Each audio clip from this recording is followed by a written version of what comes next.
রাত পোহালে ভোট, ষষ্ঠ দফার ভোট এবং তার জন্য যে প্রস্তুতি, সেই প্রস্তুতি একেবারে চূড়ান্ত। কাল ভোট দক্ষিণবঙ্গের ৮টি কেন্দ্রে ভোট হবে। হাই প্রোফাইল কেন্দ্র কাথি, তমলুক, ঘাটাল, মেদিনীপুর, বিষ্ণুপুর। নজর থাকছে অবশ্যই পুরুলিয়া, বাঁকুড়া এবং ঝাড়গ্রামে। এই ৮টি কেন্দ্রে আগামীকাল ভোট, রাত পোহালেই ভোট।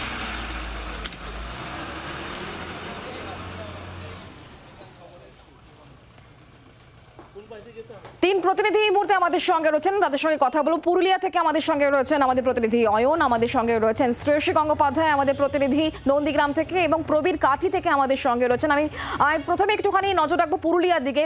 অয়ন আমাদের সঙ্গে রয়েছেন। অয়ন, আগামীকাল ভোটের লাইনে দাঁড়াবেন সকাল সকাল মানুষ। পুরুলিয়া জুড়ে এই মুহূর্তে ঠিক ছবিটা ঠিক কি?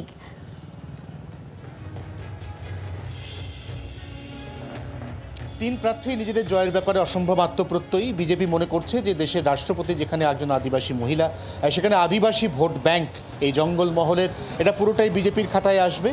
2019 সালে প্রথমবার সাংসদ হয়েছেন জ্যোতির্ময় সিং মাহাতো, এবারেও বিজেপির প্রার্থী।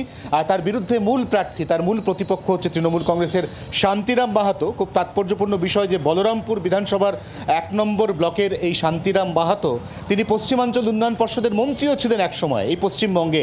কিন্তু গত বিধানসভা নির্বাচনে তিনি নিজের বিধানসভা কেন্দ্রে বিজেপির কাছে হেরে যান এবং তারপরে তার মন্ত্রিত্ব অটোমেটিক্যালি চলে যায়। তিনি কিন্তু এবার এই গোটা লোকসভার 7টি বিধানসভা কেন্দ্রে কতটা ভোট টানতে পারেন সেদিকে নজর থাকবে। কারণ তাদের যে মূল প্রচারের হাতিয়ার ছিল তৃণমূল কংগ্রেসের, যে তারা লক্ষ্মীর ভাণ্ডারের টাকা বাড়িয়েছেন, তারা কন্যাশ্রী, যুবশ্রীর মতো প্রকল্প আদিবাসী সহ সমস্ত মানুষের ঘরে ঘরে পৌঁছে দিয়েছেন। আবার যদি আমরা কংগ্রেস প্রার্থীর কথা বলি, নেপাল মাহাতো, এখানে বরাবরের কংগ্রেসের একটা পুরনো ভোট ব্যাংক রয়েছে।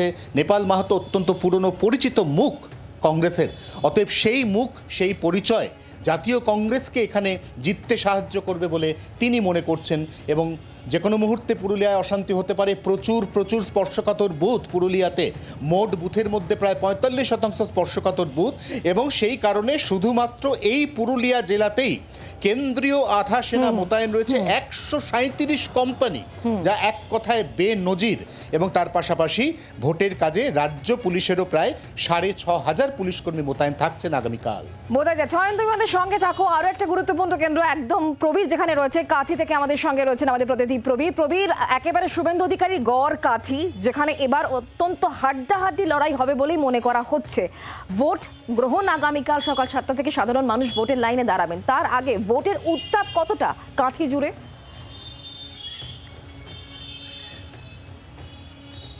দেখো, রাজ্যের যে 42টি আসন রয়েছে, সেই 42টি আসনের মধ্যে হাতে গোনা যে কটা আসনে রাজনৈতিক মহলে নজর থাকে এবং থাকবে, তার মধ্যে হচ্ছে কাথি অন্যতম। একদিকে অধিকারী পরিবারের বলে গড় বলে পরিচিত, পাশাপাশি এই যে কাথি, এই কাথিতে এবারে নির্বাচন কিন্তু অত্যন্ত গুরুত্বপূর্ণ। বলা যায় যে দুটো দলেরই, তৃণমূল কংগ্রেস হোক বা বিজেপি, দুটো দলেরই কিন্তু এটা প্রেস্টিজ ফাইট। কারণ 2019 সালে এই কাথি থেকে জয়লাভ করেছিলেন শিশির অধিকারী, তিনি তৃণমূল কংগ্রেসের প্রতীকে জয়লাভ করেছিলেন।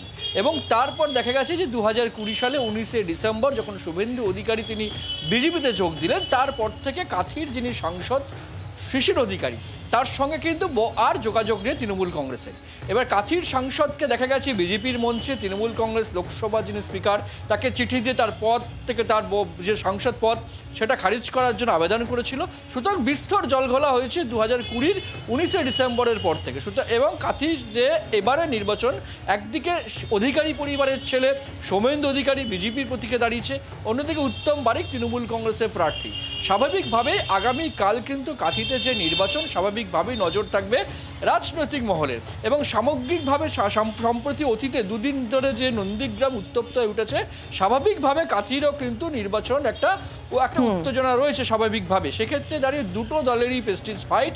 একদিকে অভিষেক বন্দ্যোপাধ্যায়, মমতা বন্দ্যোপাধ্যায় এসে সভা করেছেন, তার মমতা বন্দ্যোপাধ্যায় রোড শো করেছেন, অভিষেক বন্দ্যোপাধ্যায় সভা করেছেন। সেক্ষেত্রে দাঁড়িয়ে এই যে আগামীকালের নির্বাচন, কাথি অত্যন্ত গুরুত্বপূর্ণ।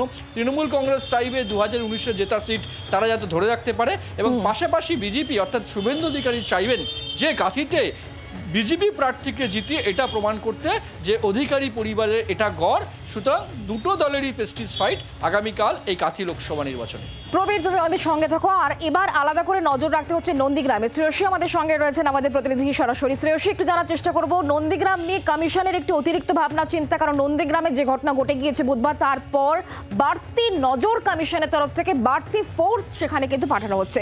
কি ছবি আজ রাতে সেখানে?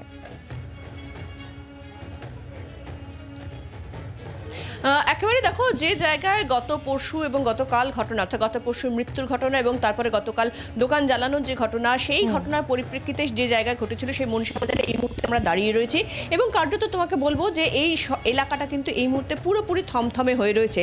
সেক্ষেত্রে প্রশাসনের পক্ষ থেকে অতিরিক্ত ব্যবস্থা নেওয়া হয়েছে, যে ব্যবস্থাতে আমরা দেখেছি যে বারে বারে পুলিশের উচ্চপদস্থ আধিকারিকরা তারা এই জায়গাতে বারে বারে যাতায়াত করেছেন, বিভিন্ন জায়গায় তারা রুট মার্চ করেছেন এবং পাশাপাশি কিন্তু সেন্ট্রাল ফোর্স, তোমাকে দেখাবো সেই চিত্রটা, যেখানে দেখতেই পাচ্ছ যে সেন্ট্রাল ফোর্সে যারা আধিকারিকরা রয়েছেন তারা এই জায়গায়, তারা এই মুহূর্তে একদম কার্যত তারা রয়েছেন এবং প্রচুর ফোর্স এখানে রাখা রয়েছে। ফলে কার্যত যে বিষয়টা বারে বারে বলছিলাম যে এক্ষেত্রে উত্তেজনা রয়েছে, যে উত্তেজনা আমরা দেখেছি কার্যত নন্দীগ্রামের ভোট ঘিরে সবসময় কিন্তু একটা উত্তেজনা থাকে, সেটা আমরা 2006-07 সালের পর থেকেই কিন্তু কার্যত সেই উত্তেজনা থাকে, সেটা বিধানসভা ভোট হোক কিংবা লোকসভা ভোট। এবং কার্যত এইবারেও কিন্তু এই 24-এর লোকসভা ভোটেও কিন্তু কার্যত সেই উত্তেজনার একটা পরিস্থিতি এই মুহূর্তে নন্দীগ্রামে রয়েছে, যেখানে দুতরফই অর্থাৎ বিজেপি এবং তৃণমূল দুতরফই একের বিরুদ্ধে অনেকের নামে থানায় এফআইআর করেছে, যেখানে বিজেপির অভিযোগ হচ্ছে তাদের কর্মীকে মারা হয়েছে, ভোজালি দিয়ে কুপিয়ে মারা হয়েছে।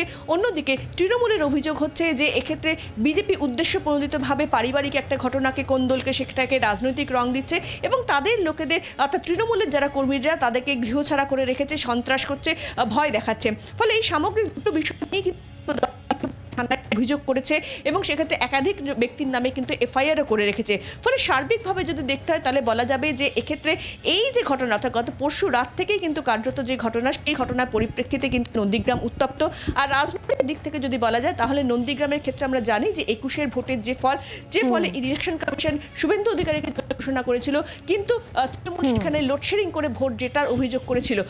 এই জায়গা থেকে দাঁড়িয়ে সেই নন্দীগ্রামের যে বিধানসভার যে ভোটটা, সেই ভোটটা এই লোকসভা কার দিকে যায় সেদিকেও কিন্তু থাকছে বিশেষ নজর। ধন্যবাদ শ্রেয়সী, অয়ন এবং প্রবীর, তিনজনকে ধন্যবাদ জানাবো।